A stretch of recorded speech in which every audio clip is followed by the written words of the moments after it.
When we think of the history of slavery, most people immediately picture the transatlantic trade, the horrific journey across the Atlantic that uprooted millions of Africans from their homes and forced them into lives of unimaginable suffering in the Americas. It is a chapter that has been widely studied, taught in schools, and depicted in countless documentaries and films. But what if I told you that this is only part of the story? That there is another, even older and more extensive network of human trade that many have never learned about? Today, we are going to step into the shadowed corridors of history and explore the East African slave trade, a system that was active for centuries under Arab Muslim traders. This trade lasted far longer than its transatlantic counterpart. Astonishingly, involved millions more people over its extensive reach.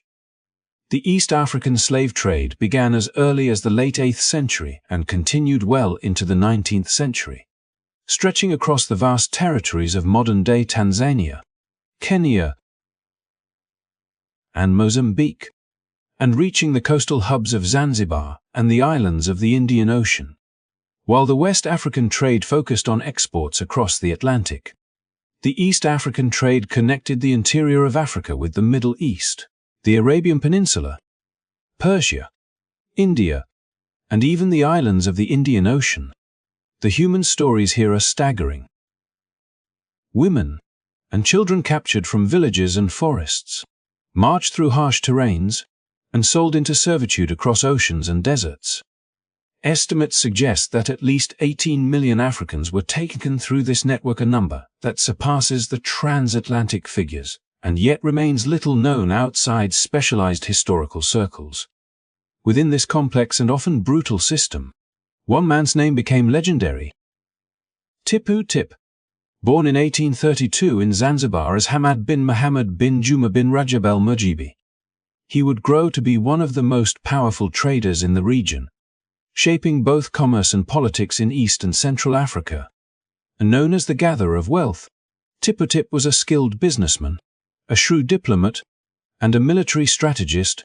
His life story is not only a window into the workings of the East African slave trade, but also a reflection of how ambition, power, and human suffering can intertwine in history. But this story is not told in isolation. It connects with the broader forces of colonial expansion, the global demand for ivory and other goods, and the interactions between local African societies and foreign powers. It forces us to reconsider what we know about the past and confront the realities that have been overshadowed by more widely discussed narratives. By examining Tippu Tip's life and the East African trade, we gain insight into a forgotten chapter of human history that shaped societies across continents. If you want to journey deeper into this story, uncover the human drama behind the trade routes, and understand the lives of those who lived through these turbulent times, make sure to hit that like button, subscribe to our channel, and turn on notifications. This is a story that deserves to be remembered and shared. Stay with us as we explore the fascinating, often troubling, but always compelling history of Tippu Tip and the forgotten world of East African slavery. As we continue our journey into the shadowed corridors of history, it becomes impossible to ignore the staggering scale of human suffering that the East African slave trade entailed, a story often eclipsed by the more widely known transatlantic trade. Historians estimate that approximately 18 million Africans were captured and sold by Arab Muslim traders over the centuries, a number so vast that it is almost beyond comprehension. These were not faceless statistics but human beings, men, women, and children, each with a life interrupted, families torn apart, and dreams extinguished by the unrelenting machinery of commerce and conquest. From the lush forests and rolling plains of the interior, communities were raided, villagers enslaved, and countless lives uprooted, with caravans carrying them through unforgiving terrains toward distant coastal ports. The human caravans moved through dense jungles, across rivers swollen with seasonal rains, and over arid stretches where heat and thirst became constant companions. Yet the march continued, driven by the insatiable demand for labor and the relentless pursuit of profit.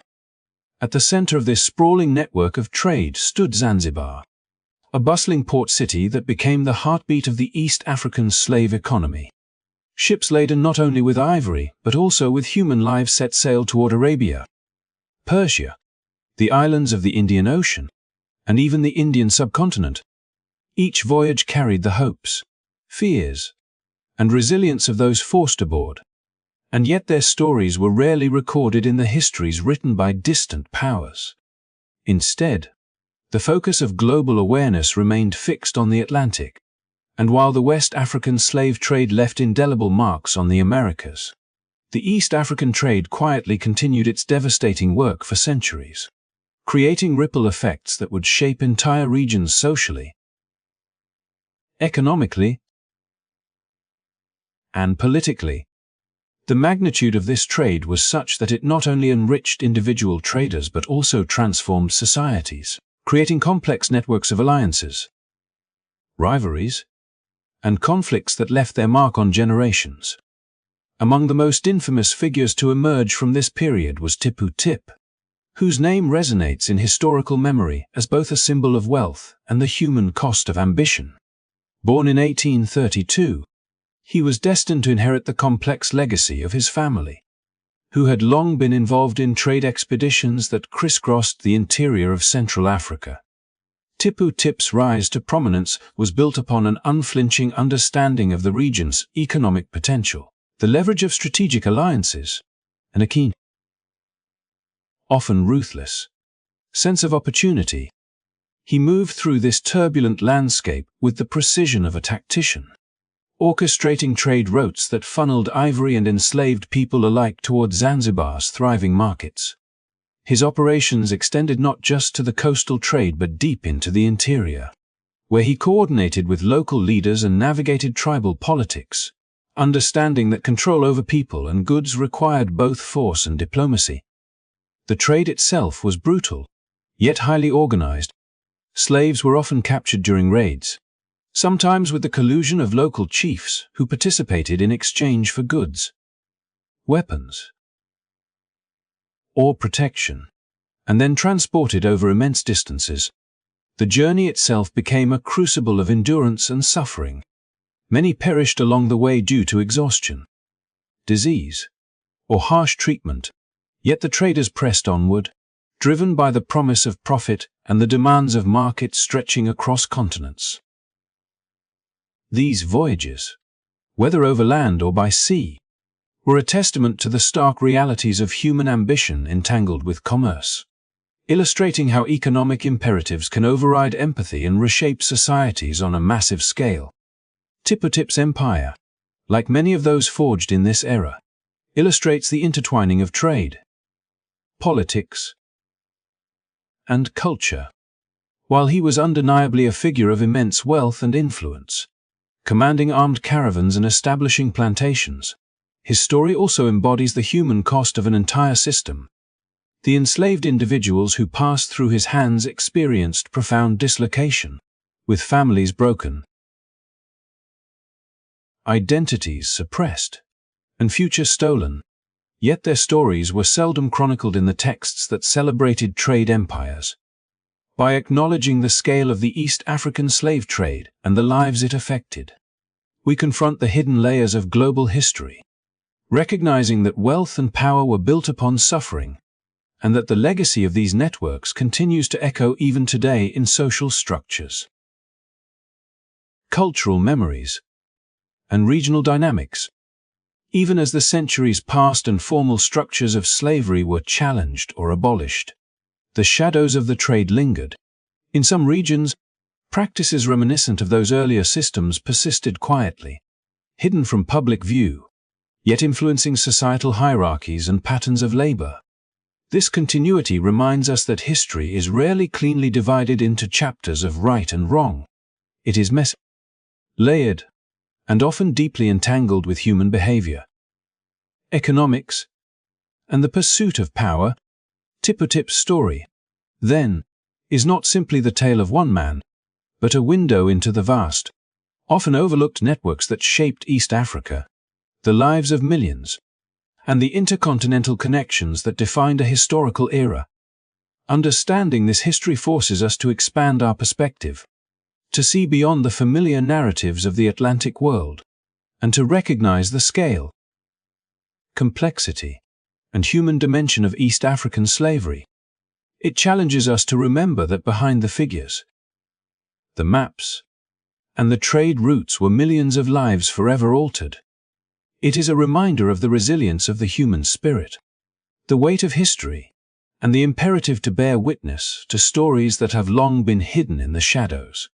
As we explore Tippu Tip's life and the East African slave trade, we invite you to reflect, learn, and share this forgotten history. Born Hamad bin Muhammad bin Jumin Rajab el-Murjabi in the vibrant port city of Zanzibar in 1832, Tippu Tip's life was shaped from the very beginning by the currents of trade, culture, and ambition that flowed through the Swahili coast. Zanzibar was more than just an island. It was a crossroads of commerce, where Arab, African, Persian, and Indian influences converged, creating a dynamic, sometimes volatile, environment where fortunes were made and lost, and where power and opportunity were inextricably linked to one's ability to navigate the intricate networks of trade and diplomacy. Tippu Tip's family was well positioned within this world, with deep roots in both the local Swahili community and connections to the ruling elite of Muscat, giving him access to knowledge, resources, and alliances that would prove essential as he ventured into the interior of Africa. From an early age, Tippu Tip was exposed to the rhythms of commerce and the realities of power, learning the value of negotiation, strategy, and, at times, force. His father and grandfather had established trading expeditions that penetrated deep into Central Africa, exchanging goods for ivory and other valuable commodities. And along the way, human lives were tragically commodified, becoming part of a larger system that extended across oceans and deserts. Tippu Tip inherited not just the family business, but also the knowledge of the intricate political and social structures of the interior regions, understanding which local leaders could be allies, which could be obstacles, and how to maneuver between competing tribal and colonial interests. This foundation would become the bedrock of his eventual empire, a combination of commerce, military strategy, and diplomacy that allowed him to amass unprecedented wealth and influence. As he grew, Tippu Tip demonstrated a remarkable aptitude for leadership, quickly learning to command expeditions that traveled hundreds of miles inland, navigating dense forests, treacherous rivers, and challenging terrain, while managing diverse groups of men with varying loyalties and skills.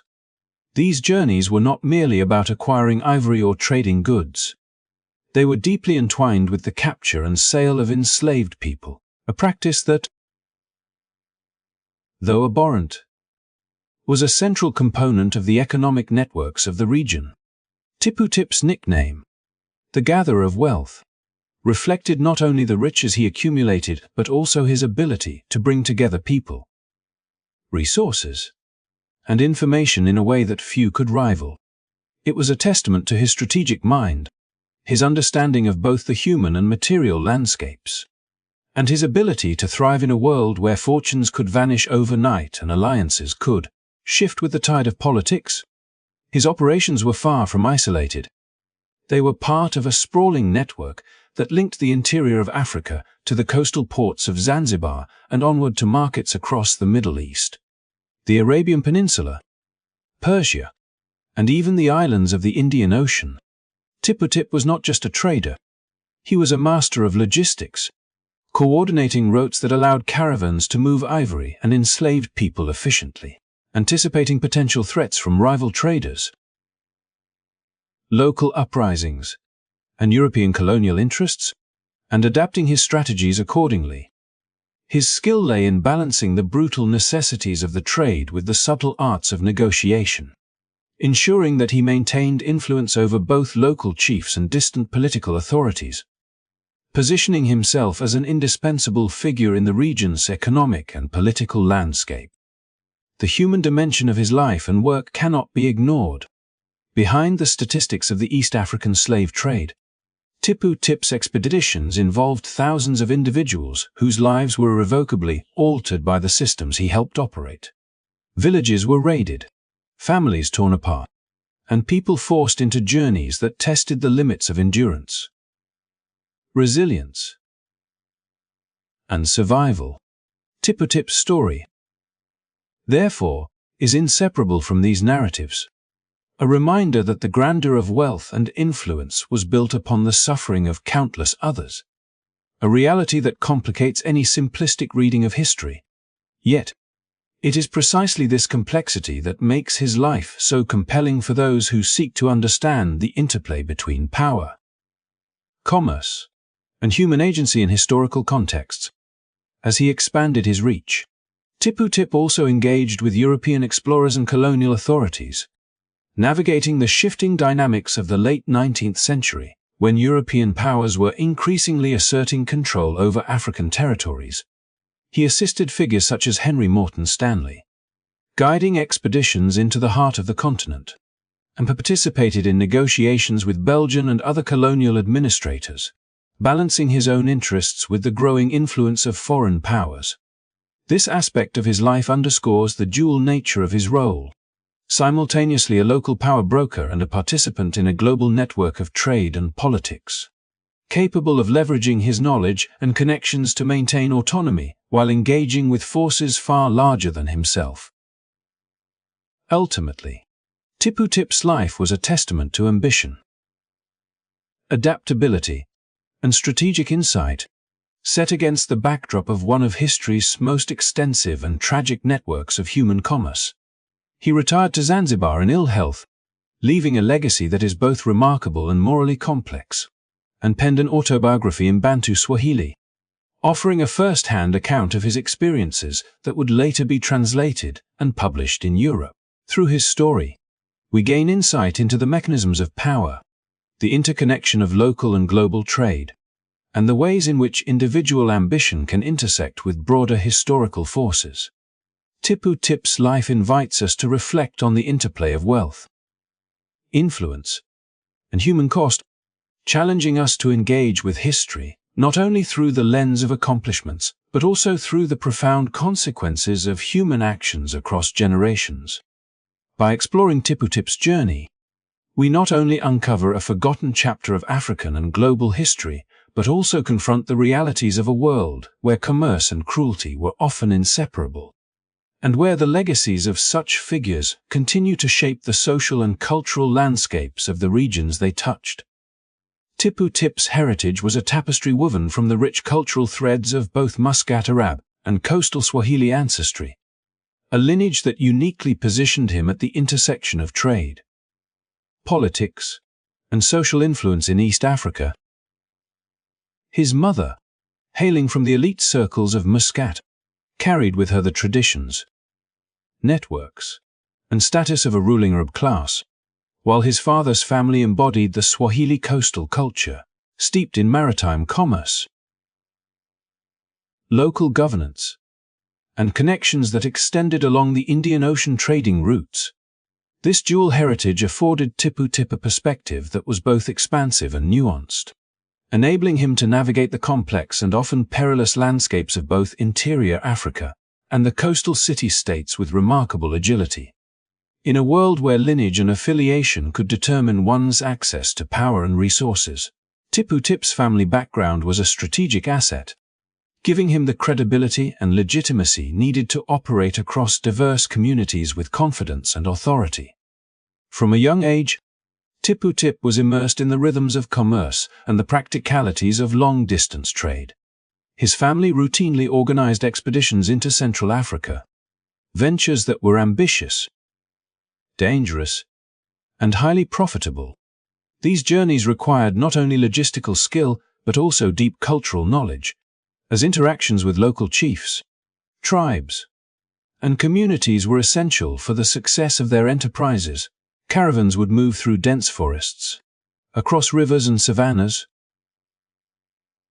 negotiating passage, exchanging goods, and often engaging in the coercive capture of enslaved individuals, whose labor would fuel the economies of both the coastal hubs and foreign markets.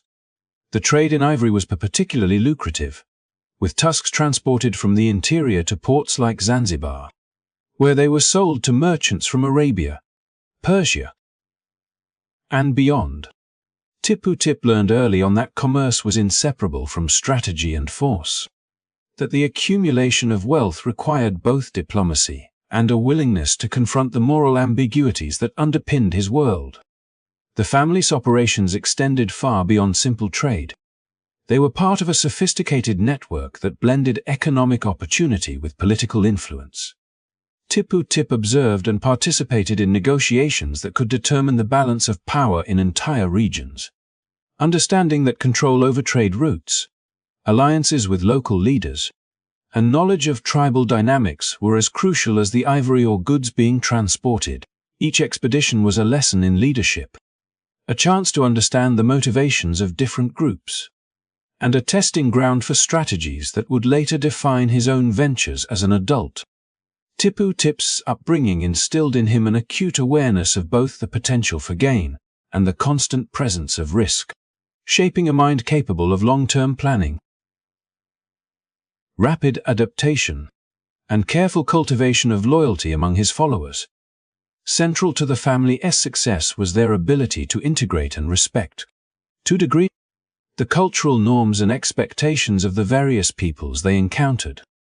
While the raids and captures that supplied the slave trade were brutal, the family also understood that maintaining influence in the interior required engagement with local customs, negotiation with chiefs, and sometimes the incorporation of local leaders into their operations. Tippu internalized these lessons, developing a nuanced understanding of human behavior, power dynamics, and the ways in which personal relationships could be leveraged to sustain both wealth and security. It was this combination of inherited knowledge, cultural dexterity, and personal acumen that allowed him to expand the family business into a vast empire, encompassing not only trade in ivory and slaves but also plantations, political appointments, and strategic alliances that stretched across East and Central Africa. Tippu Tip's mixed heritage also shaped his identity and worldview, blending the commercial pragmatism of the Swahili coast with the broader geopolitical awareness associated with his Arab lineage. He was attuned to the movements of foreign powers, the ambitions of European colonists, and the shifting allegiances among local polities, using this awareness to position himself as an indispensable intermediary. His ability to speak multiple languages, understand various legal and cultural codes, and navigate differing political expectations made him a figure of authority not only among his own people but also in the eyes of outsiders seeking access to Africa's resources. In many, his lineage was a bridge, linking disparate worlds and allowing him to operate with a level of influence that few others could match. The family expeditions into Central Africa were also formative in shaping Tippu Tip's approach to leadership and military organization. He observed the coordination required to move large groups through unfamiliar and often hostile territories, managing provisions, negotiating with local powers, and preparing for the inevitable conflicts that arose. These experiences honed his strategic thinking, teaching him how to balance force and diplomacy, how to maintain cohesion among diverse followers, and how to leverage alliances for maximum gain. Each journey contributed to a growing understanding of how economic, political, and social factors intertwined, and how the mastery of these elements could translate into power and longevity in a volatile landscape.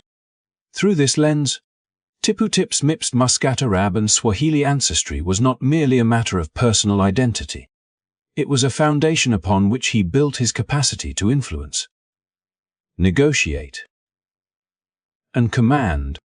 It provided him with credibility in the coastal cities, legitimacy among merchants, and access to networks of information and trade that would later underpin his empire. It also instilled an understanding of the complexities of human relationships and the multifaceted nature of authority. lessons that would guide him through decades of trade, conflict, and diplomacy. The duality of his heritage equipped him to navigate the moral, cultural, and economic complexities of the East African slave trade and the wider commercial networks of the 19th century, making him one of the most formidable figures of his time, and leaving a legacy that continues to provoke reflection and study to this day. By examining Tippu Tip's familial background and the early expeditions that defined his formative years, we gain insight not only into the mechanisms of trade and power in East Africa, but also into how identity, culture, and lineage intersected to shape one of the most influential and controversial figures in the region's history. As Tippu Tip matured into adulthood, he carried with him the lessons, connections, and ambitions cultivated during his early years on Zanzibar's bustling shores, and he turned these into a remarkable, if morally complex, career that would leave an indelible mark on East and Central Africa. Armed with knowledge of the interior, the language of commerce, and the delicate dance of diplomacy, he began organizing expeditions deep into the heart of the continent, commanding armed groups whose size and discipline reflected his growing influence. These expeditions were not mere trade missions.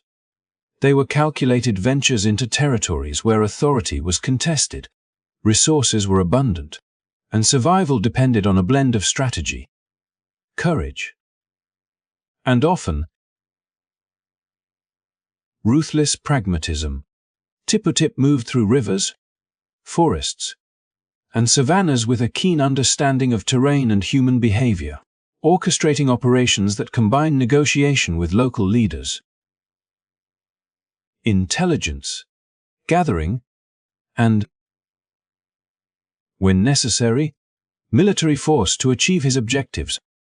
His operations were centered on two intertwined pursuits that would define his reputation: the acquisition of ivory, one of the most sought-after commodities of the time, and the capture of enslaved people who were tragically commodified within the broader economic networks of the region. Caravans under his command navigated hundreds of miles from the interior to the coast, carrying with them not only goods but also the weight of countless lives forcibly uprooted from their communities. The ivory collected during these expeditions was highly prized in international markets, flowing through Zanzibar into Arabia, Persia, India, and beyond, fueling a global demand that elevated Tippu Tip to extraordinary wealth. Simultaneously, the human cargo he captured was transported through arduous journeys that tested endurance, resilience, and survival, a sobering reminder of the human cost underlying the wealth he amassed. Tippu Tip's skill lay not only in his ability to organize and direct these ventures, but also in his nuanced understanding of local politics and social hierarchies. He cultivated alliances with tribal leaders, negotiated passage and cooperation, and leveraged rivalries to his advantage, ensuring that his expeditions were both profitable and sustainable. This delicate balance of force and diplomacy allowed him to expand his influence deep into the interior, creating networks that facilitated trade while simultaneously consolidating power. His reputation grew as someone capable of commanding loyalty, managing complex operations, and navigating a landscape where unpredictability was the only constant, and where a single miscalculation could result in disaster. As these expeditions continued, Tippu Tip's wealth and renown attracted both admiration and wariness from local communities, rival traders, and eventually European colonial agents who were beginning to penetrate the region. His ability to move seamlessly between commerce and military action, to assert authority without alienating key allies, and to maintain an intricate web of relationships with both African and foreign powers, established him as a central figure in the dynamics of East and Central Africa during the 19th century. He understood that success required more than raw force. It demanded strategic foresight, cultural intelligence, and the capacity to adapt to rapidly shifting circumstances, whether dealing with European explorers, local chieftains, or competing traders. The journeys themselves were grueling, often lasting months, and marked by a combination of meticulous planning and improvisation. Tippu Tip coordinated supplies, ensured the security of caravans, and navigated natural obstacles that could easily derail lesser-led expeditions. Disease, hostile encounters, and environmental hazards were constant threats. Yet through careful preparation and decisive leadership, he maintained the cohesion and effectiveness of his forces. These expeditions not only secured the ivory and enslaved individuals that fueled his growing empire, but also reinforced his reputation as a formidable and resourceful leader capable of projecting influence far beyond Zanzibar's shores. Tippu Tip's enterprises were deeply interwoven with the broader currents of regional and global trade. The ivory collected under his direction supplied not only local markets, but also international networks, linking East Africa to economic centers as distant as the Middle East, India, and Europe. Similarly, the enslaved individuals he transported became integral to labor systems that supported plantations,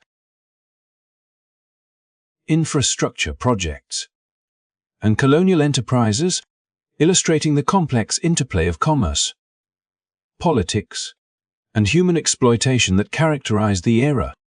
While the morality of these actions is troubling, understanding them provides critical insight into how wealth, power, and influence were constructed in 19th-century Africa, and how individuals like Tippu Tip navigated these systems to extraordinary effect. Through these ventures, Tippu Tip developed not only wealth but also an enduring legacy as a strategist, trader, and figure of significant historical influence. His ability to lead armed groups, negotiate with diverse actors, and orchestrate complex supply chains reflected a rare combination of tactical skill, economic acumen, and political awareness. The magnitude of his operations and the reach of his influence underscored the extent to which individual agency could shape the economic and social landscapes of the time, creating ripple effects that would be felt across the continent and beyond for generations. Yet, the human dimension of Tippu Tip's expeditions remained ever present, a shadow behind the accumulation of wealth and power. Each journey carried individuals whose lives were irrevocably altered, who endured hardship, displacement, and trauma.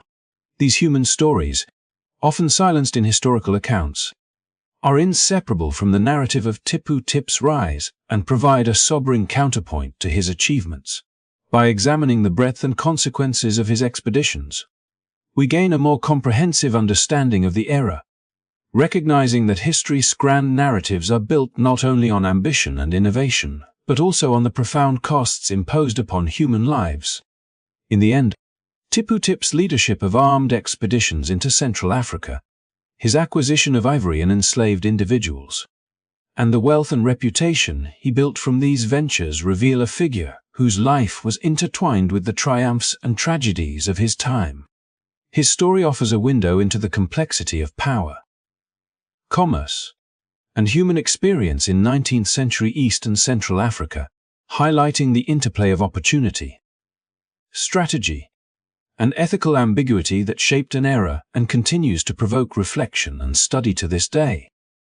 As Tippu Tip's influence and wealth expanded through his ventures into Central Africa, he turned his attention to consolidating power and resources closer to home, establishing clove plantations on the island of Zanzibar that would serve as both economic engines and symbols of his growing empire. These plantations were more than mere agricultural endeavors. They were carefully managed enterprises that demonstrated his ability to integrate local production with the extensive trading networks he had cultivated across the continent. Zanzibar, with its fertile soil and strategic position along the Indian Ocean, provided an ideal base from which he could control the flow of goods, connect inland acquisitions with international markets, and further embed himself into the intricate web of commerce that stretched from Africa's interior to the distant shores of Arabia, Persia, India, and beyond. The clove plantations were not simply profitable. They were a tangible manifestation of Tippu Tip's vision, combining agricultural management, labor organization, and strategic trade planning to strengthen his position as one of the most formidable figures in East Africa. Managing these plantations required a complex understanding of both labor and logistics, and Tippu Tip applied the lessons he had learned during his earlier expeditions with precision and foresight. Enslaved laborers, gathered from his journeys into the interior, worked the fields under rigorous supervision, producing cloves that were highly valued in global markets. At the same time, he maintained careful oversight of supply chains, ensuring that crops were harvested, processed, and transported efficiently to ports for shipment abroad. His operations exemplified a sophisticated integration of agricultural production with long-distance trade, demonstrating an ability to coordinate multiple facets of an enterprise that spanned hundreds of miles. Diverse terrains and numerous communities, Tippu Tip's vision was not limited to short-term gains. He understood the necessity of creating sustainable systems that could endure fluctuations in demand. Environmental challenges and political pressures, a perspective that distinguished him from many contemporaries whose successes were often fleeting. The clove plantations also allowed Tippu Tip to reinforce his network of influence, connecting the economic output of Zanzibar with the extensive trading routes he had established into the interior. Ivory, human labor, and other commodities flowed along these routes, converging at coastal ports where Tippu Tip exercised control over their sale and distribution. By centralizing both production and trade, he could exert influence over local leaders, European traders, and regional markets, positioning himself as an indispensable intermediary whose decisions shaped the flow of wealth and resources across vast areas. These operations required both strategic vision and meticulous attention to detail, as the coordination of land, labor, and transport demanded a level of organization that few could achieve, let alone sustain over decades. Tippu Tip's ability to manage these enterprises simultaneously with his inland expeditions highlighted his remarkable acumen as both a businessman and a strategist, capable of balancing immediate operational needs with long-term objectives. In addition to the economic and logistical achievements of his plantations, Tippu Tip's endeavors on Zanzibar also had broader social and political implications. The plantations reinforced his status within local and regional hierarchies, showcasing his ability to wield both wealth and organizational skill in ways that commanded respect and authority. They served as centers of influence where alliances could be nurtured, deals negotiated, and relationships with both local elites and foreign merchants maintained. Tippu Tip understood that economic power was inseparable from social and political leverage, and the plantations offered a tangible means to consolidate and display that power, ensuring that he remained a central figure in the shifting landscape of East African trade and diplomacy. The success of these ventures reinforced his reputation not only as a trader but as a visionary capable of translating opportunity into lasting influence. Through the integration of his plantations with his trading empire, Tippu Tip created a network that bridged the interior and the coast, connecting remote villages and extraction points with bustling ports and international markets. This network was both complex and adaptive, capable of responding to shifts in demand, disruptions caused by conflict, or changes in political authority. Tippu Tip's strategic use of the clove plantations exemplified his understanding of the interdependence of local production, inland trade, and global commerce, illustrating a sophisticated grasp of economic systems long before the modern era of globalization. The plantations were not isolated operations but integral components of an empire that spanned vast distances, influencing the lives of countless individuals, shaping local economies, and determining the flow of goods that fueled both regional and international markets. Moreover, the clove plantations reflected Tippu Tip's capacity to plan for the long term, combining agricultural knowledge, labor management, and trade strategy in ways that reinforced his overall empire.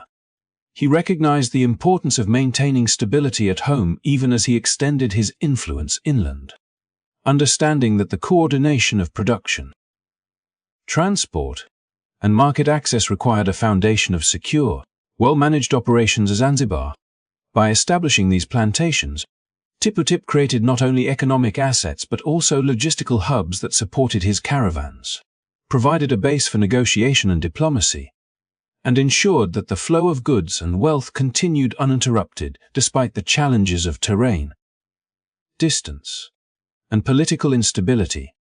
His approach exemplified a rare combination of vision, pragmatism, and strategic foresight, allowing him to maintain dominance in a highly competitive and often volatile environment. Ultimately, Tippu Tip's clove plantations and the trading empire they supported illustrate the interconnectedness of commerce, power, and strategy in his life. They demonstrate how a single individual, leveraging lineage, knowledge, and ambition, could orchestrate vast networks that spanned continents, linking production with trade and integrating human, material, and logistical resources into a cohesive system of influence. The story of these plantations offers insight not only into Tippu Tip's ingenuity and organizational skill, but also into the broader mechanisms of East African trade, the complexities of power and labor, and the ways in which ambition could be transformed into both wealth and enduring historical impact.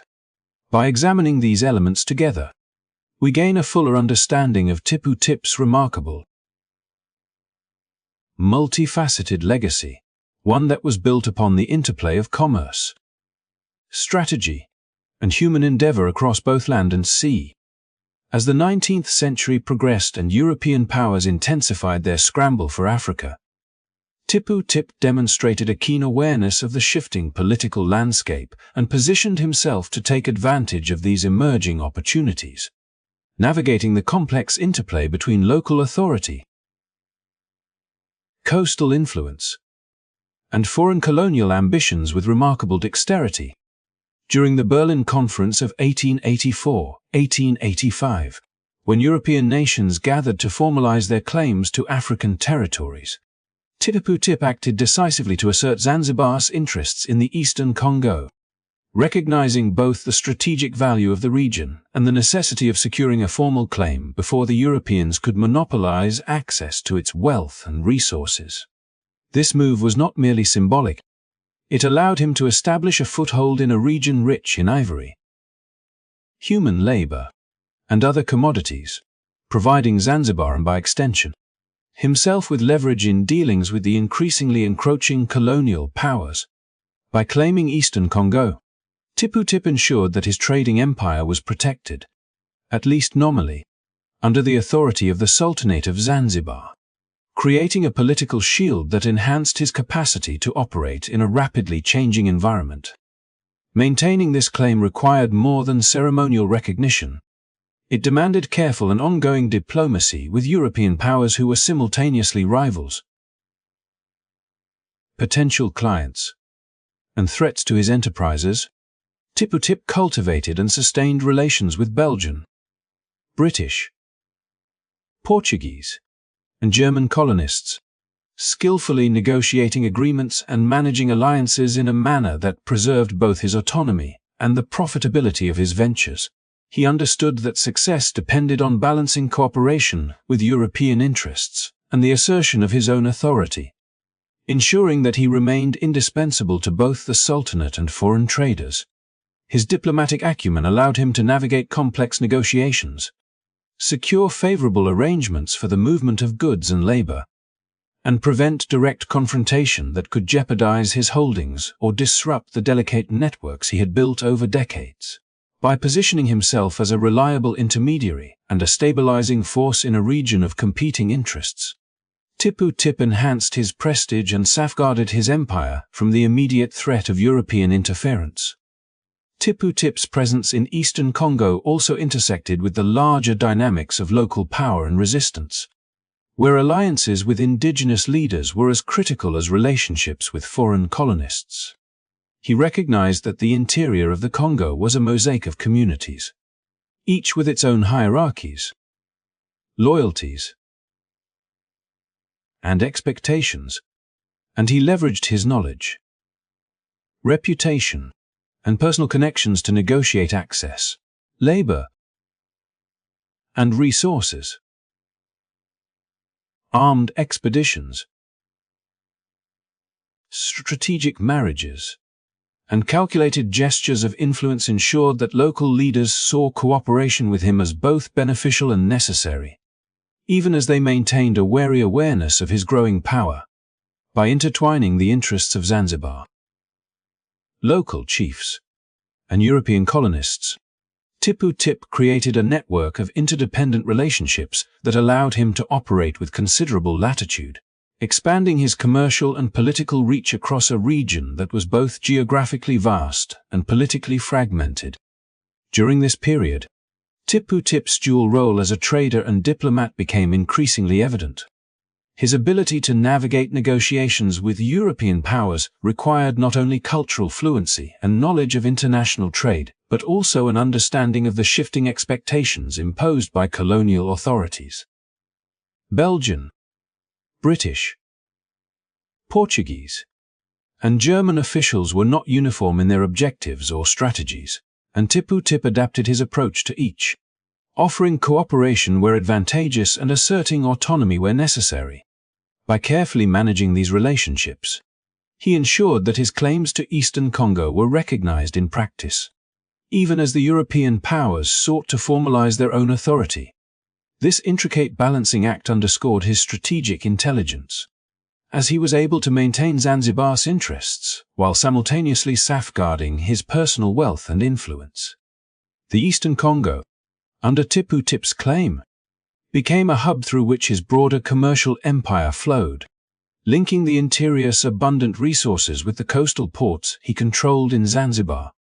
Ivory, labor, and other valuable commodities moved along trade routes that he orchestrated with precision, facilitated by the alliances he had nurtured with both local leaders and European colonists. By asserting authority in this strategically vital region, Tippu Tip not only secured access to wealth but also positioned himself as a key player in the emerging geopolitical landscape of Central and East Africa, a figure whose cooperation or opposition could determine the success of European and local enterprises alike. His claim provided a framework within which he could conduct business, manage labor, and navigate the pressures imposed by multiple actors, demonstrating an extraordinary capacity for foresight and negotiation in a time of immense change. Furthermore, Tippu Tip's dealings with the Europeans highlighted his understanding of perception, reputation, and the necessity of projecting stability in a volatile environment. By maintaining cordial, if calculated, relations with the colonial powers, he reinforced his image as a competent administrator, reliable trading partner, and pragmatic leader, capable of bridging the cultural and political gaps between African, Arab, and European stakeholders. This reputation allowed him to protect his empire, continue the flow of goods, and ensure that his strategic initiatives, whether clove plantations on Zanzibar or expeditions into the interior, were supported or at least tolerated by powerful external actors. His capacity to balance local, regional, and international dynamics reflected an advanced political sophistication, where every decision carried both economic and diplomatic implications. In asserting Zanzibar's claim to Eastern Congo and managing relations with Belgian, British, Portuguese, and German colonists, Tippu Tip exemplified a unique fusion of ambition, diplomacy, and commercial acumen. He understood that wealth alone could not secure power. Influence depended upon strategic alliances, careful negotiation, and the ability to operate across multiple cultural and political spheres simultaneously. Through these efforts, he not only solidified his own empire but also shaped the dynamics of East and Central Africa during a period of rapid colonial expansion. leaving a legacy of both opportunity and moral complexity that continues to inform historical study. By examining his strategic claims, alliances, and negotiations, we gain insight into how a single individual could navigate the intersection of commerce, diplomacy, and colonial politics, illustrating the intricate interplay of power, ambition, and foresight that defined Tippu Tip's extraordinary life and career. As Tippu Tip extended his influence deeper into the Congo, he inevitably became enmeshed in the volatile mix of local power struggles, European expansion, and the lucrative but morally fraught trade in slaves and ivory, a dynamic that culminated in a series of violent confrontations that would define his later career and solidify his reputation as one of the most formidable figures in 19th-century Central Africa. The region surrounding Stanley Falls, a key nexus of trade and transportation, became a focal point for both his operations and the ambitions of European powers, particularly Belgium under King Leopold I, whose agents sought to dominate the Congo's resources through increasingly aggressive methods. Tensions escalated as Tippu Tip and his Arab and Swahili allies, whose experience in navigating the interior and conducting trade expeditions was unmatched, found themselves in direct competition with European mercenaries and administrators who were eager to assert control over territories long governed by African and Arab networks. The incidents at Stanley Falls were more than isolated clashes. They were emblematic of the broader conflict between indigenous and foreign interests over the control of wealth, labor, and influence in the Congo Basin.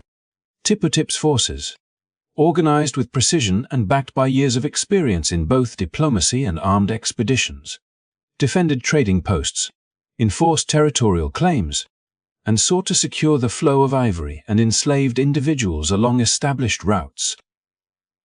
The Europeans, often underestimating the coordination, knowledge, and resilience of his forces, engaged in skirmishes that highlighted the fragility of their early colonial footholds, demonstrating that the interior of Africa was not a passive landscape awaiting occupation, but a complex political and social environment where local leaders and seasoned traders like Tippu Tip challenge, negotiate with, or even outmaneuver foreign powers. The Congo-Arab War, which formally erupted in 1887 and continued until 1894, represented the culmination of these tensions. It was a conflict marked by brutal engagements, shifting allegiances, and strategic maneuvers on both sides, where Tippu Tip's leadership played a central role.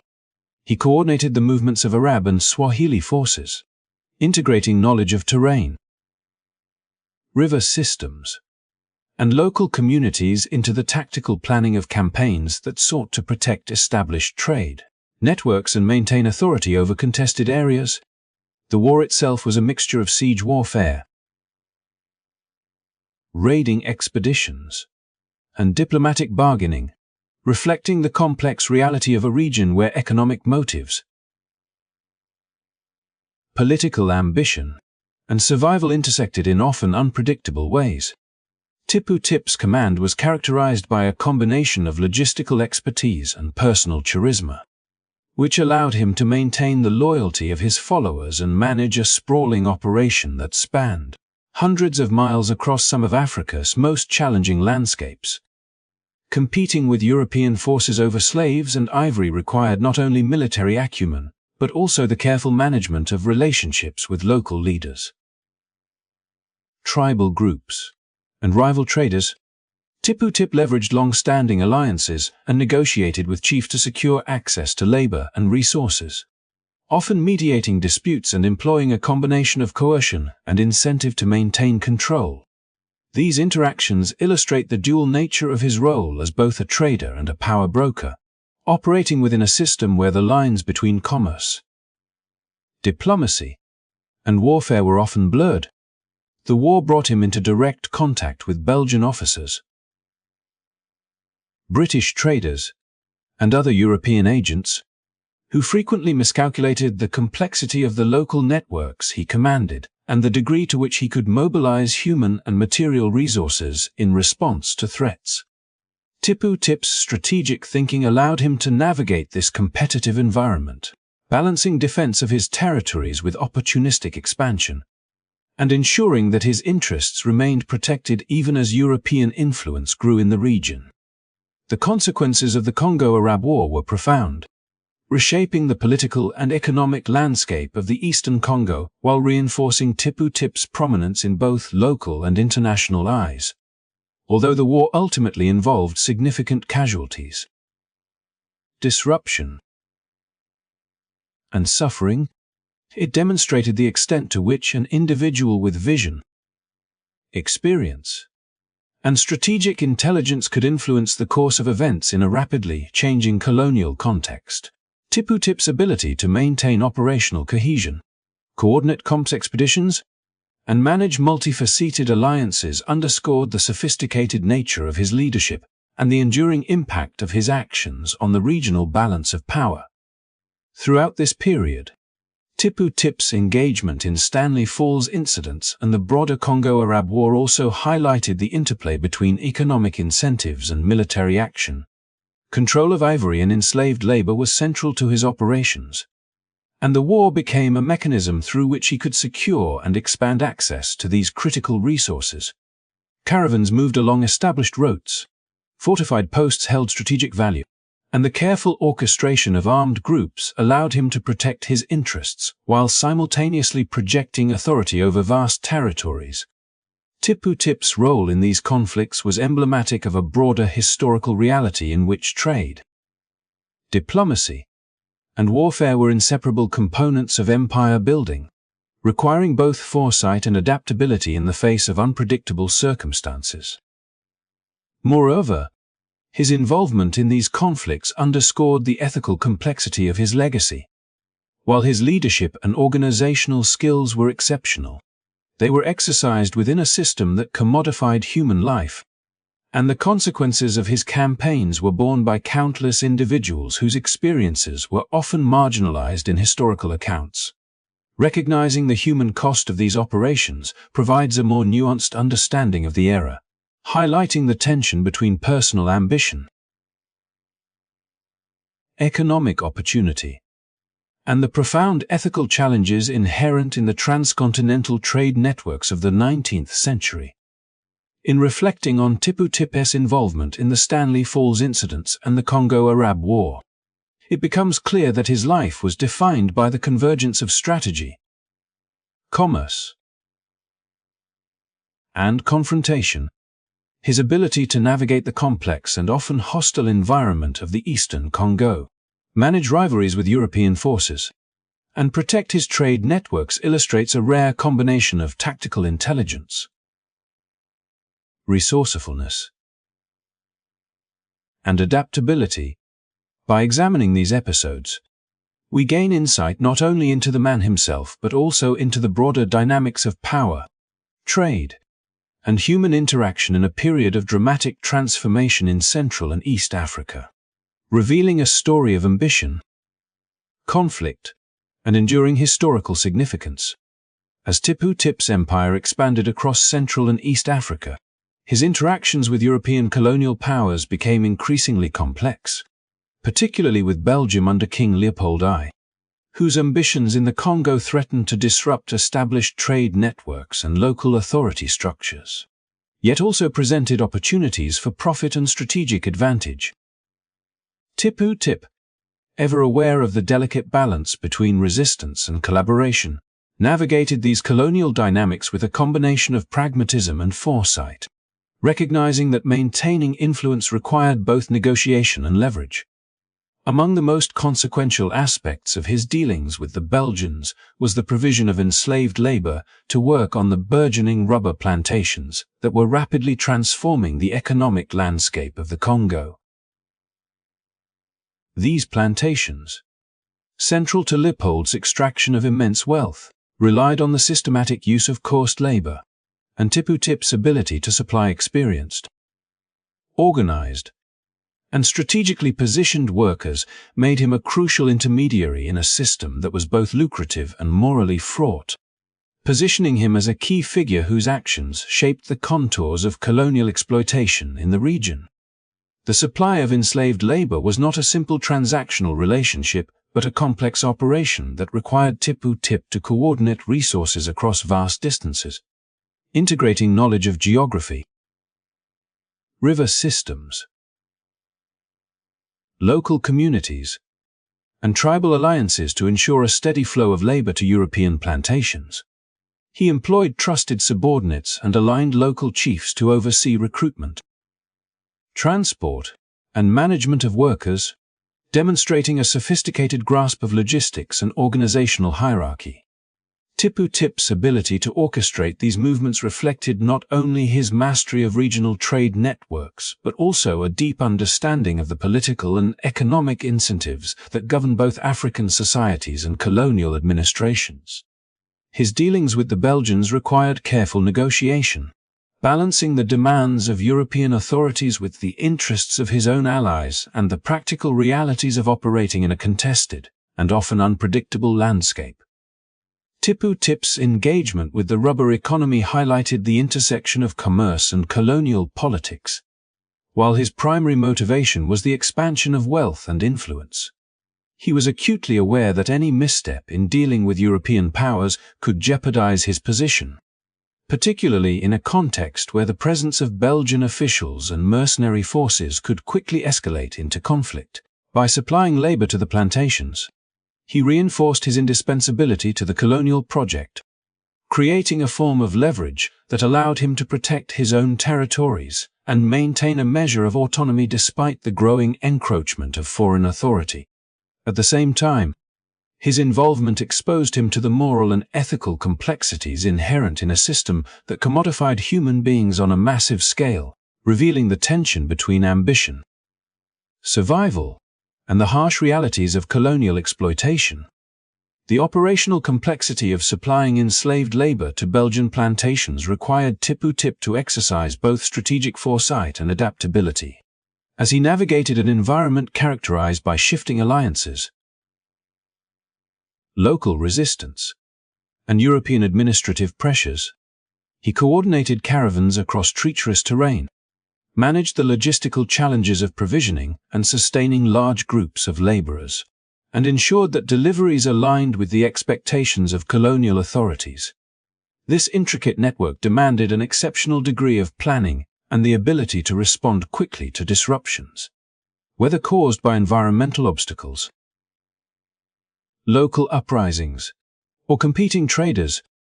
Tippu Tip's success in maintaining these operations reflected his capacity to integrate diverse aspects of leadership, blending military experience, commercial acumen, and diplomatic skill into a cohesive approach that allowed him to thrive in a period of profound regional transformation. Beyond the immediate economic benefits, Tippu Tip's interactions with the Belgians also had significant political ramifications. By positioning himself as a mediator and essential partner in the supply of labor, he strengthened his authority within the Congo and on the coast, earning recognition from European powers while simultaneously consolidating influence among local leaders who depended on his capacity to manage access to resources and security. His role created a form of mutual dependence. The Belgians relied on his networks to sustain plantation production, while Tippu Tip leveraged this reliance to maintain control over territories and trade routes, demonstrating a nuanced understanding of power dynamics that transcended simple commercial exchange. The moral implications of supplying enslaved labor were inescapable, yet they underscore the complexity of Tippu Tip's position in a historical moment where economic imperatives, personal ambition, and colonial pressures intersected in profound ways. He operated within a system in which human labor was treated as a commodity, navigating environments shaped by violence, coercion, and global demand for resources like rubber, ivory, and other commodities. Understanding his role requires acknowledging both the efficiency and skill with which he managed these networks and the human suffering that resulted from his actions, highlighting the ethical ambiguities and historical tensions that define his legacy. Ultimately, Tippu Tip's ability to supply enslaved labor to Belgian rubber plantations illustrates the interdependence of commerce. Diplomacy. Incursion in 19th-century Central Africa. It demonstrates how an individual with strategic insight, organizational talent, and deep knowledge of local and regional dynamics could navigate a landscape dominated by both indigenous and European interests, shaping the flow of wealth, labor, and influence across vast territories. His actions, while controversial, offer critical insight into the mechanisms of colonial economies, the negotiation of power in contested spaces, and the complex interplay between ambition and morality that characterized one of the most transformative periods in African history. By examining these interactions, we gain a deeper understanding of Tippu Tip's life, his empire, and the broader forces that defined the Congo Basin during a time of dramatic social, economic, and political change. Tippu Tip's reputation extended beyond the economic and political spheres into the realm of exploration, where his intimate knowledge of Central Africa and the networks he had built made him an invaluable guide, an ally for European explorers navigating a vast and often perilous interior. Figures such as Henry Morton Stanley and David Livingstone relied heavily on local expertise to traverse rivers, forests, and territories that were otherwise inaccessible to outsiders unfamiliar with the terrain, climate, and complex social dynamics of the region. Tippu Tip, with his decades of experience leading armed and trading expeditions, was uniquely positioned to provide not only logistical support but also strategic guidance, ensuring that caravans could move safely while mitigating risks from hostile groups, disease, or environmental hazards. His role as a facilitator of exploration exemplified the interconnectedness of commerce, diplomacy, and navigation in Central Africa, highlighting the ways in which local knowledge and influence were essential for European objectives, even as colonial ambitions began to reshape the political landscape. Among the most notable episodes in Tippu Tip's engagement with exploration was his leadership of a relief mission for Emin Pasha, the German-born Ottoman governor of Equatoria, who found himself stranded in the Bahr el Ghazal region due to the Mahdist uprising in Sudan. This undertaking was emblematic of the challenges and dangers inherent in navigating the interior of Africa during the late 19th century, where rivers, dense forests, and disease could claim more lives than armed conflict. Tippu Tip's coordination of the relief expedition drew upon his organizational skills, understanding of terrain, and ability to mobilize and command diverse groups of men, including both Arab and local soldiers, ensuring that the mission could proceed despite the logistical and environmental challenges.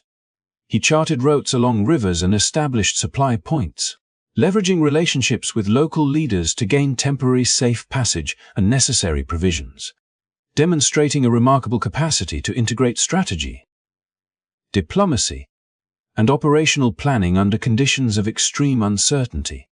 Despite his careful preparation and decades of experience, the relief mission suffered severe setbacks due to factors largely beyond Tippu Tip's control.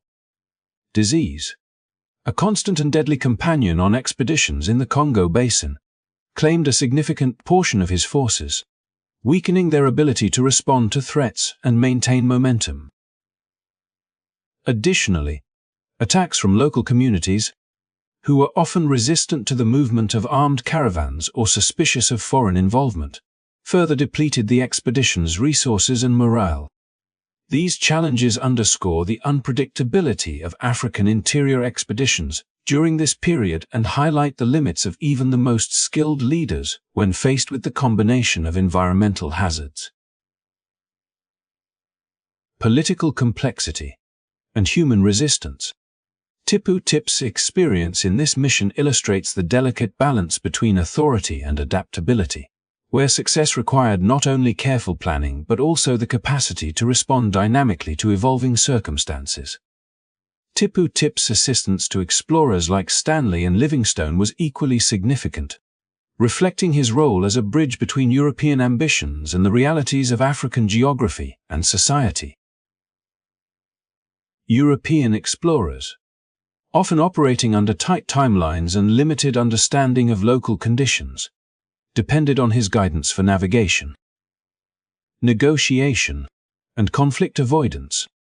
Tippu Tip's knowledge of river systems, trade routes, and tribal territories allowed expeditions to reach objectives that would have been impossible without his expertise, while his diplomatic skills ensured that interactions with local populations were managed to minimize violence and disruption.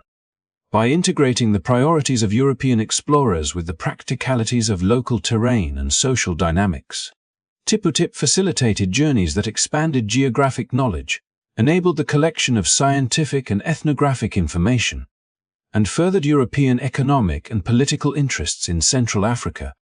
The Iman Pasha relief expedition, while ultimately suffering heavy losses, serves as a testament to the complexity and risk of African exploration during this era, and the critical role played by indigenous and regional leaders in shaping outcomes.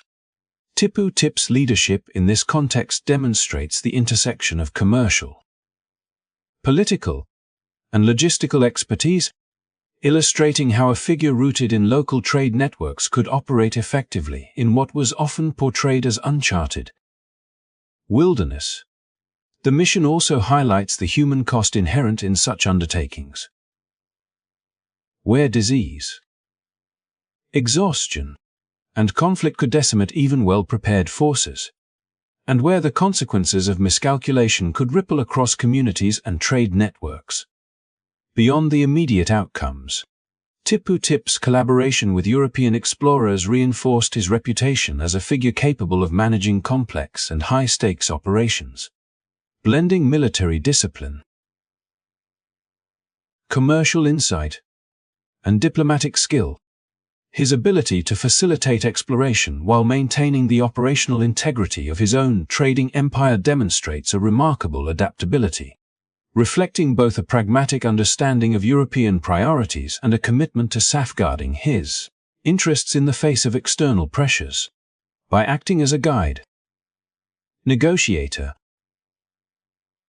and intermediary, Tippu Tip bridged cultural, political, and logistical divides, enabling expeditions to proceed in environments that would have otherwise been inaccessible, and cementing his position as a central actor in the unfolding narrative of 19th-century Central African history. Tippu Tip's role in assisting explorers and leading relief missions illustrates the multifaceted nature of his influence, encompassing economic leadership, political negotiation, and logistical mastery. His efforts reveal the complex interplay of ambition, strategy, and circumstance, where the successes and failures of an expedition were inseparable from the skills, decisions, and foresight of a single individual capable of navigating both human and natural challenges. The story of Tippu Tip and the Iman Pasha relief mission, alongside his guidance of Stanley and Livingstone, provides a window into the broader dynamics of Central Africa during a period of intense change, demonstrating how local expertise and leadership shaped the course of exploration, commerce, and political engagement in ways that continue to inform historical understanding today. After decades of navigating the perilous landscapes of Central and East Africa, orchestrating vast trade networks, engaging in complex negotiations with European powers, and leading armed expeditions that shaped the course of regional history, Tippu Tip returned to Zanzibar in 1890, weary and afflicted by the toll that years of travel, conflict, and the harsh realities of his enterprises had taken on his health. His retirement marked not only the end of an era of active engagement in the Congo and surrounding territories, but also the beginning of a period of reflection, introspection, and the deliberate recording of a life that had intersected with some of the most transformative events of the 19th century in Africa. The decision to step back from active trade and military command was driven by a combination of physical decline and the recognition that the political and economic landscapes were changing in ways that demanded a new approach, one less reliant on the direct exertion of force and more focused on preserving legacy and influence through the written word. In the relative calm of Zanzibar, Tippu Tip turned his attention to documenting the experiences that had defined his life, crafting what would become the first known autobiography in the Bantu Swahili language. This endeavor was remarkable not only for its content but also for the act of writing itself, as it translated the oral traditions, lived experiences, and intricate knowledge of trade, diplomacy, and warfare into a permanent literary record. The autobiography captured the complexities of his existence.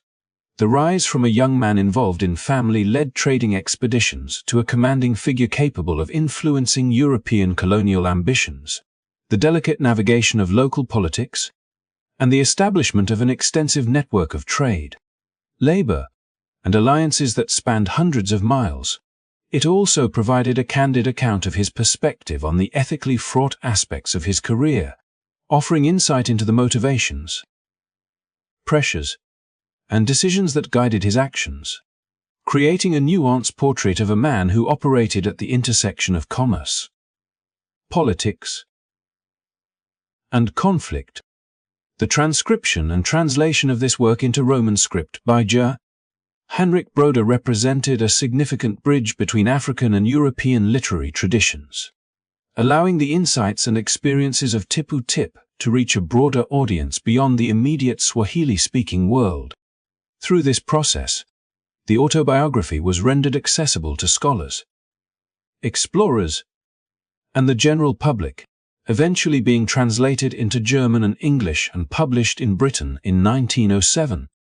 The translation of Tippu Tip's life story into European languages not only preserved the historical record, but also provided a rare perspective from within African networks that had often been represented only through the lens of European observers. It revealed the depth of strategic thinking, cultural knowledge, and adaptive leadership required to operate effectively across multiple spheres of influence, underscoring the sophistication of African actors in shaping both local and international dynamics during a period often dominated in historical accounts by European narratives. The act of writing his autobiography also reflected a conscious effort by Tippu Tip to assert his voice in history, to document events from his perspective, and to offer an interpretation of his life that could withstand the distortions and oversimplifications frequently applied by outside observers. The narrative combined personal memoir, historical chronicle, and strategic reflection, recounting the rise of his trading empire, the intricacies of alliances with local leaders, the management of armed expeditions, and the complex relationships he maintained with European powers. This literary achievement provided future generations with a window into the operations of one of the most influential figures in 19th-century East and Central Africa, illustrating the interplay of ambition, skill, and circumstance in shaping both individual destiny and broader regional transformations. Tippu Tip's retirement years in Zanzibar were also a period of consolidation and preservation, as he sought to ensure that the knowledge, experiences, and resources he had amassed over decades of activity were not lost to time. Beyond the autobiography, his presence in the community, his counsel to local leaders, and the management of family and trade interests contributed to the continuity of his influence, even as he withdrew from the direct operations that had once defined his life. The publication of his memoirs extended this influence into the realm of historical memory, allowing subsequent generations to engage with the realities of African trade, leadership, and interaction with colonial powers through the eyes of someone who had lived at the center of these transformative processes. Through his writing, Tippu Tip also contributed to the broader understanding of Swahili literary and cultural expression, pioneering a form of autobiographical narrative that merged local linguistic traditions with the emerging global discourse on exploration, commerce, and colonial encounter. His work exemplified how personal reflection could intersect with historical documentation, creating a layered narrative that was simultaneously a memoir, a strategic account, and a record of a historical period marked by intense upheaval, negotiation, and adaptation. The careful detailing of journeys, negotiations, battles, and economic dealings offered readers an immersive experience of 19th-century Africa from the perspective of a central participant, challenging simplistic portrayals of African actors and highlighting the sophistication, adaptability, and resilience required to navigate the shifting tides of power, commerce, and social dynamics. Ultimately, Tippu Tip returned to Zanzibar, his retirement due to ill health, and the creation of the first Bantu Swahili autobiography represent the culmination of a life that bridged multiple worlds. The interior of Africa and the coastal trading ports, African political networks and European colonial ambitions, commerce and literature, conflict and reflection. By committing his story to writing, he ensured that his perspective would endure, providing an invaluable lens through which to understand not only his own life, but the broader historical currents of 19th-century East and Central Africa. His autobiography stands as a testament to the complexity of human ambition, the interplay of moral and practical considerations in times of upheaval, and the power of narrative to preserve experience and shape historical understanding, leaving a legacy that continues to inform scholarship and public knowledge to this day. Tippu Tip's life came to a close in 1905, marking the end of an era defined by immense ambition,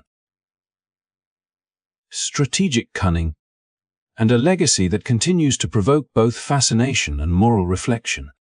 His death in Zanzibar was the final chapter of a story that had spanned decades, encompassing vast trade networks,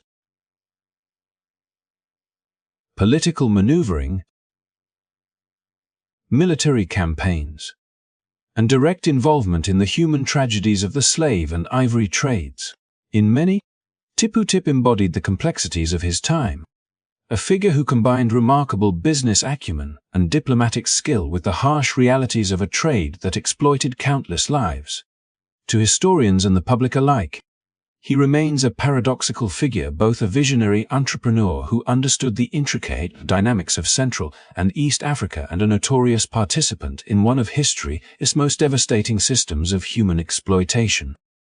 Reflecting on Tippu Tip's life invites a consideration of the interplay between personal ambition and historical circumstance.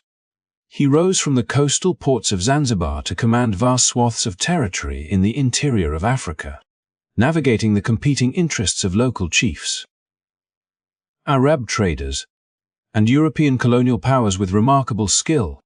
His ability to lead armed expeditions, establish commercial empires, and maintain a delicate balance between cooperation and resistance with European authorities speaks to a strategic mind capable of operating at the highest levels of complexity. Yet, interwoven with these achievements is the undeniable human cost. The thousands of individuals captured, traded, and forced into labor under his direction. The duality of Tippu Tip's legacy challenges us to grapple with the tensions between leadership, commerce, and morality, offering a window into the ethical ambiguities faced by those who operated within the intersecting pressures of economic opportunity, political survival, and social hierarchies. In considering his interactions with European explorers, local leaders, and colonial authorities, Tippu Tip emerges as a figure who understood the power of negotiation and perception. He leveraged his indispensability to Europeans, particularly in supplying labor and facilitating expeditions, to protect his own interests while advancing his wealth and influence. At the same time, his engagement with exploration and written documentation, including the pioneering Bantu Swahili autobiography, reflects a conscious effort to shape his own narrative, preserving a record of his life and achievements beyond the confines of rumor.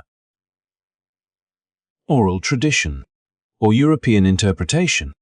His writings provide a rare and invaluable perspective, allowing us to see the mechanisms of empire building, trade, and diplomacy through the eyes of someone deeply embedded in the realities of Central and East African life during the 19th century. Tippu Tip's story is also a lens through which to examine broader historical patterns. The Arab-Muslim slave trade in East Africa, the exploitation of ivory and rubber, the complex dynamics of local governance, and the arrival of European colonial powers all intersected in his life, making him both a product and a driver of the tumultuous era in which he lived. Understanding his actions, strategies, and decisions helps illuminate the intricate web of political, economic, and social forces that shaped Africa during this period. It reminds us that history is rarely a matter of simple heroes or villains. Rather, it is composed of individuals navigating opportunities, constraints, and ethical dilemmas, often leaving legacies that are morally complex and historically significant. Despite the notoriety associated with his role in the slave trade, Tippu Tip's influence cannot be reduced to a single dimension. He was a shrewd businessman, a skilled diplomat, a military strategist, and an early chronicler of his own life. His ability to integrate these roles into a coherent, if morally complicated, career demonstrates a level of sophistication and foresight that continues to command scholarly attention and public curiosity. While the human suffering linked to his enterprises cannot be overlooked, his life story provides a multifaceted perspective on leadership, strategy, and the ways in which individual agency intersects with historical forces. As we reflect on Tippu Tip's life, we are reminded of the enduring importance of examining history with nuance and depth. His legacy challenges us to consider how power, commerce, and morality intersect, how historical narratives are constructed, and how personal ambition can both drive innovation and contribute to profound human cost. By studying his story, we gain insight into the broader patterns of African and global history, the complexities of trade and colonization, and the enduring consequences of human decisions across generations. Thank you for joining us on this journey through the life of Tippu Tip, a figure whose story is as compelling as it is controversial, whose strategies shaped regions and whose actions left a lasting imprint on history. We hope you found this exploration enlightening, and we encourage you to like, subscribe, and share our channel so we can continue to bring you more stories from the past that illuminate the present. Your support allows us to delve deeper into the forgotten corners of history, uncovering the lives and legacies of figures who shaped the world in ways both remarkable and troubling. As we conclude, take a moment to reflect on the lessons from Tippu Tip's life, the power of strategic thinking, the consequences of moral compromise, and the complex interplay between personal ambition and historical forces. History is rarely simple, and through stories like his, we can better understand the intricate dynamics that continue to shape societies today. We appreciate your time, your curiosity, and your engagement, and we look forward to bringing you more narratives that challenge, educate, and inspire.